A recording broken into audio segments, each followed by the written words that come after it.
Hello दोस्तों, हमारे YouTube channel पे आप लोगों का स्वागत है। मैं हूं कमलकांत और अभी हम जो चर्चा करने वाले हैं वो है मुद्दा बीपीएससी का। बीपीएससी 67वीं पीटी परीक्षा को लेकर चेयरमैन सर के द्वारा कुछ वक्तव्य दिए गए, उसमें कुछ बातें रखी गई और उसमें कहा गया कि पेपर जो है पहली बार बीपीएससी के इतिहास में 2 शिफ्ट में होगा और परसेंटाइल प्रोसेस को अपनाया जाएगा। परसेंटाइल क्या होता है, किस रूप में अपनाया जाएगा, इसका कोई मेथड उन्होंने नहीं दिया। दोस्तों, ये बहुत गंभीर मसला है।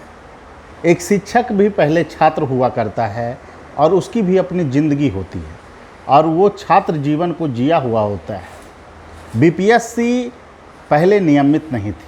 आपको पता होगा कि बीपीएससी में पहले 4-5 वर्ष की योजना चलती थी और यह योजना इतनी विकराल रूप धारण कर ली थी कि इसके विरुद्ध कोई छात्र बोलता ही नहीं था। इस परंपरा को उसने स्वीकार कर लिया था कि इसी तरह प्रक्रिया चलेगी और इसी तरह नियम कानून चलेंगे और 4-5 वर्ष पे बीपीएससी आयोजित होती रहेगी। और ये खेल लगातार चलता रहा। फिर कुछ लोग इस मुद्दा को उठाए, हम लोग उसमें से एक थे और इस मुद्दा पर हम लोगों ने बोलना शुरू किया, लिखना शुरू किया और इस मुद्दा को हम लोगों ने बीपीएससी तक पहुंचाने का काम किया।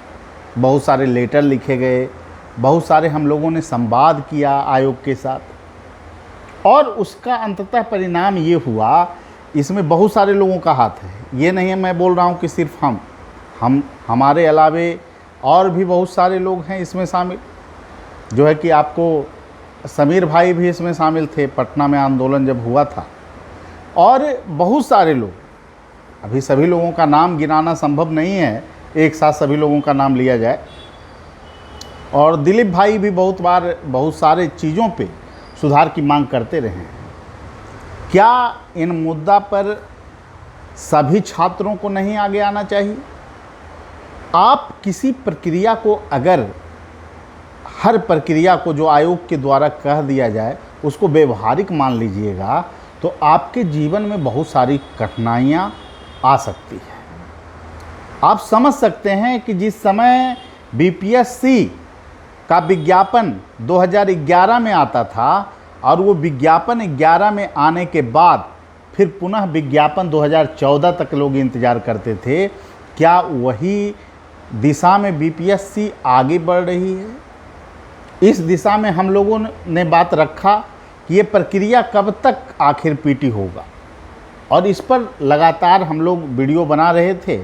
ऐसे में नए चेयरमैन सर आते हैं और नए चेयरमैन सर आने के बाद और बहुत सारे संवाद भी हुए। दिलीप भाई ने भी इस पर जो है कि आयोग को ज्ञापन सौंपा था, लेकिन आधा अधूरे मन से पूरी प्रक्रिया को बता दिया गया, कैलेंडर एक बताया गया और 2 शिफ्ट में परीक्षा की बात यहाँ पे कर दी गई।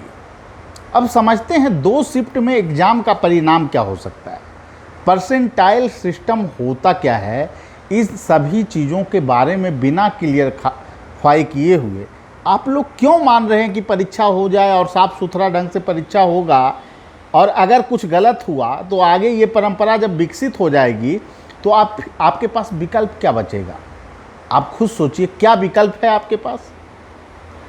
और इसी सिस्टम को आगे आपको भविष्य में झेलना पड़ेगा और आगे जो संभावना आपकी है पक्षपातपूर्ण निर्णय के आप शिकार होने जा रहे हैं। इसीलिए मैं लगातार कह रहा हूँ, मैं छात्रों से अपील करता हूँ कि कल के ट्यूटर कैंपेन में बिहार के इतिहास का सबसे बड़ा कैंपेन अभियान होना चाहिए और सभी शिक्षकों और सभी छात्रों को ये निर्णय लेना होगा कि कल के ट्यूटर अभियान से आपको जुड़ना है और बीपीएससी की ये तुगलकी फरमान नहीं चलेगी। डबल शिफ्ट एग्ज़ाम हम लोग को एक्सेप्ट नहीं है, किसी भी सूरत में नहीं। और परसेंटाइल प्रोसेस पहले बताइए होता क्या है, परसेंटाइल का मेथड क्या है, इसको सामने में रखें चेयरमैन सर, उसके बाद ही कुछ हो सकता है। और कल के ट्यूटर अभियान से ही तय होगा कि बिहार के युवा जगे हुए हैं या सोए हुए हैं।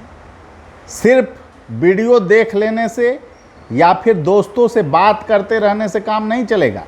सोए हुए मत रहिए। अपने अधिकारों के प्रति आप अगर सजग नहीं रहते हैं, सचेत नहीं रहते हैं, तो जीवन में आपको कभी भी सफलता हासिल नहीं हो सकती है। तो आज आप लोगों को शपथ लेना है कि कल के ट्यूटर अभियान को आपको सफल बनाना है। मैं एक शिक्षक होने के नाते आप लोगों से ये निवेदन करता हूँ कि ये आपकी भविष्य का सवाल है। आज स्केलिंग जो मेथड है उसको लेकर 53-55 से मामला चल रहा है। क्या कभी सुधार हुआ बीपीएससी में? स्केलिंग प्रोसेस आप देख लीजिए। 66 बीपीएससी में एक खास विषय के छात्र को, मैथ के छात्र को 290 अंक दे दिया गया, जबकि सभी मानविकीय विषय में 200 से प्लस अंक नहीं आए हैं। ये क्या कारनामा है? कौन इस पर बोल रहा है? आयोग ने क्या किया है अभी तक इस पे? और एक नए बातों का जिक्र अब यहाँ से आ गया कि परसेंटाइल प्रोसेस। क्या है परसेंटाइल प्रोसेस? अगर ये इतना ही अत्याधुनिक प्रोसेस है तो इसको यूपीएससी ने अभी तक क्यों नहीं फॉलो किया भाई? इसको यूपीपीसीएस ने क्यों फॉलो नहीं किया? इसको अन्य राज्य फॉलो क्यों नहीं किया? इसको जब आया था मामला राजस्थान लोक सेवा आयोग का तो उसका पुरजोर विरोध छात्रों ने किया था।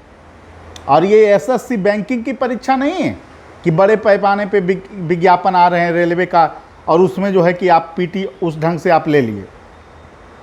ये बहुत ही प्रतिष्ठित एग्ज़ाम है। इससे एसडीएम बनते हैं लोग, डीवाईएसपी लोग बनते हैं, राज्य की सबसे बड़ी सेवाएं में जाते हैं। तो कल के अभियान को आपको सफल बनाना है। कल के अभियान को आपको अपना अभियान बनाना है। ये किसी व्यक्ति का अभियान नहीं है, ये छात्रों का अभियान है। और आपको आज शपथ लेना है कि कल 11 बजे ट्विटर अकाउंट पे हड़कंप मचा देना है। और एक ही मांग होगी जो आप लोगों को कम्युनिटी बॉक्स में दिया गया है, दिलीप जी के फिगर के साथ है, और उसमें जो है आप वही जो है लिखेंगे। और सबसे बड़ा कल का ट्विटर अभियान जो होना चाहिए, बिहार के इतिहास का सबसे बड़ा ट्विटर कैंपेन होना चाहिए और सभी को मिलकर इसको सफल बनाना है। और दोस्तों, इस मुद्दे पर हम लोग लगातार काम कर रहे हैं। ऐसा नहीं है कि इस मुद्दे पर सिर्फ ट्विटर कैंपेन हो रहा है। हम लोग राज्यसभा सांसद मनोज झा जी से संवाद करने का प्रयास किया है और हर एक जगह पे कल का जो अभियान होगा वो ऐतिहासिक अभियान होगा और कल बीपीएससी को जवाब देना होगा। इतना ट्वीट करना है कि बीपीएससी को जवाब देना पड़े। निश्चित रूप से नए चेयरमैन सर ने बहुत सारे ऐसे बातों का जिक्र किया है जो कि बीपीएससी में ऐतिहासिक है और वो सुधार होने चाहिए। लेकिन ये चीज़ें जो आई है परसेंटाइल वाली, इसको कम से कम आप लोग मेथड को समझाइए। और फिलहाल इस विज्ञापन में हमें ये मंजूर नहीं है। 1 शिफ्ट में आपको एग्ज़ाम कंडक्ट कराना होगा, आपको लाखों छात्रों की मांग को मानना होगा। ठीक है, सभी दोस्तों से यही कहूँगा लास्ट लाइन में कि आप लोगों का ये अभियान है, किसी के बहकावे में नहीं आना है और आपकी ज़िंदगी का ये फैसला है और इसको आपको ही तय करना होगा। तो कल के अभियान को आप सभी लोग सफल बनाएं। इसी आशा और अपेक्षा के साथ इस वीडियो में अभी मैं रुक रहा हूं, लेकिन कल 11 बजे आप लोगों को इस अभियान से जुड़ना है और लगातार ट्वीट करना है, रीट्वीट करना है, क्योंकि ये आपके ज़िंदगी के सबसे बड़े अभियान में से एक है। क्योंकि आपको आगे भविष्य में बिहार में अगर प्रशासनिक सेवा में जाना है तो बीपीएससी में पारदर्शी तरीके से परीक्षा होगा, तभी यह संभव हो सकेगा। ठीक है, सभी लोगों को धन्यवाद। फिर अगले वीडियो में मिलेंगे। Thank you.